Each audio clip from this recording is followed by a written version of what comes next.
I am very picky when it comes to drilling for any sort of martial arts, whether it's self-defense or competitive-based, sport-based martial arts, simply because I want to make sure that the drills that we're doing actually apply to the actual final technique or whatever the final form is. So for self-defense, if you're training something or drilling something in self-defense, it should be something that applies directly to the street, not conditioning or anything along those lines. It should be something that just creates a constant habit and repetition to where you're going to react on it immediately without having to think twice about it. So one of the drills that I really enjoy doing and has a lot of different applications is pummeling. It's a very simple drill that comes usually from a grappling-based martial arts, so wrestling, judo, jiu-jitsu. And basically, again, the drill to begin with is one person starts with an underhook on one side, as I start with an overhook, whereas on the other side, I have the underhook, he has the overhook. And your head starts on the side to where you have the overhook. And the drill itself of pummeling simply just starts of me feeding this arm in, the same time he's feeding his cross arm in. And as we exchange over and unders, I end up on the other side, he ends up on the other side. And we just simply do this back and forth. And this is simply just a pummeling drill. It just kind of works a flow. It gets you in a rhythm. You can start moving your feet a little bit and kind of stepping into it a little bit more. And again, this is just a drill that just works this feeding motion. Now, how I've applied this to self-defense is we start in this situation, again, just to kind of get into a flow. It clears your mind a little bit and gets you to focus on the repetition as well as the coordination of this a little bit while taking your focus off of what's about to happen when we essentially go live with this drill. So again, this is how it typically starts. Now, if you're going for the basic drill that I tend to go base off of this one, which is simply regain control of the situation, you can do this one of two ways. You can have both people working towards that goal, or you assign one person essentially the attacker and one person the defender, meaning that he's going to prevent me from trying to get to my goals. I'm working hard to get there, or we're both actively defending and attacking in the same situation. Again, both kind of have different circumstances. It's up to you as the instructor, but both work in my eyes. For the basic one that I do, again, the idea is that you're essentially looking for double underhooks, and the reason that we're looking for this is so I can start elevating his arms a little bit. And then the second part of this is once you maintain here, your next goal is to start working off to one angle a little bit to where now you can start regaining control of the cross arm, or even better, you're able to duck under and work yourself towards the back. But if I'm able to get double under here, he's also now going to try and get double unders and work there. But again, if we're both doing this drill at the same time, we're both actively trying to get our double under grips while also defending them from getting their grips on ourselves. So again, depending on your circumstance, you can change how you want to adapt in the situation. But the idea is simple. Again, you start off here just to get focused on the coordination, and the second we go live, go ahead. We're both just trying to work to get in here, and you're really focused on just trying to get your grips and work towards some sort of back take or side control from that position. But it puts you in a little bit more of a live scenario that you don't know when the instructor is going to say go, and when you do, it's live. It's 100% full speed, full throttle, and you're just working towards a goal. Once you get here, it ends and you restart.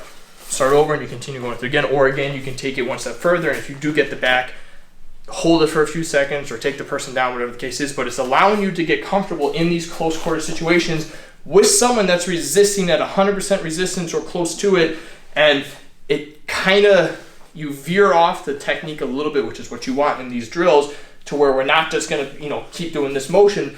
But as I start working out here and he starts bringing his arm in, maybe I start posting here to prevent him and shrug off this other arm to work myself around, or however the case is. So it allows you to flow at a natural level without thinking too much outside the box, and it keeps you focused on the overall situation. Now, again, that's a simple one. You can apply other circumstances in this case as well, one of them being, for instance, weapons. So in this circumstance, you can assume, let's say this person wants to tuck the knife just in their shorts, or if you have a training holster or training gun, whatever the case is. So I can visually see that this person has a weapon. Now, again, you would start with the same pummeling, nice and slow, nice and easy. We're just moving around.